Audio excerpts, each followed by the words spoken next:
নারকেল নিয়ে চলে এসেছি, তাহলে নিশ্চয়ই কোনো মিষ্টি খাবার তৈরি করব। হ্যাঁ, নারকেল নাড়ু। নারকেল নাড়ু খেতে কার কার ভালো লাগে। আর এই নারকেল নাড়ু চিনি এবং গুড় দুটো দিয়েই করা যায়। আজকে যেটা দিয়ে করব সেটা হচ্ছে গুড় দিয়ে। এখানে আমি আখের গুড় নিয়ে নিয়েছি একটা কড়াইয়ের মধ্যে। এর মধ্যেই আমি নারকেলটাকে কুড়িয়ে নিয়েছি, সেটা দিয়ে দেব।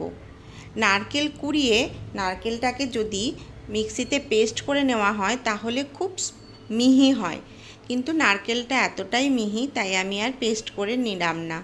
এখানে আমি হাত দিয়ে ভালো করে গুড়ের সাথে নারকেলটাকে মাখিয়ে নেব। মাখিয়ে কিছুক্ষণ রেখে দেব।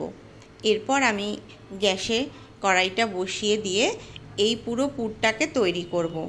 নাড়ু করার জন্য গুড়ের পাকটা ঠিকঠাক মতন দরকার। আমি এখানে নিয়ে নিয়েছি কিছুটা এলাচ গুঁড়ো। এবার আমি নারকেল নাড়ুর মধ্যে এলাচ গুঁড়োটা দিয়ে দেব। তোমাদের কার কার চিনির নাড়ু আর কার কার গুড়ের নাড়ু খেতে ভালো লাগে তোমরা কমেন্ট করে জানাও। এবার গুড়টা পাক হয়ে গেলে বোঝাই যাবে, এরকম মুঠি পাকালে কিন্তু দলা হয়ে আসবে।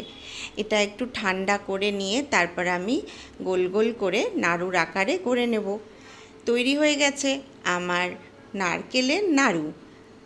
তোমাদের কেমন লাগলো এই রেসিপিটা তোমরা কিন্তু কমেন্ট করে জানাও।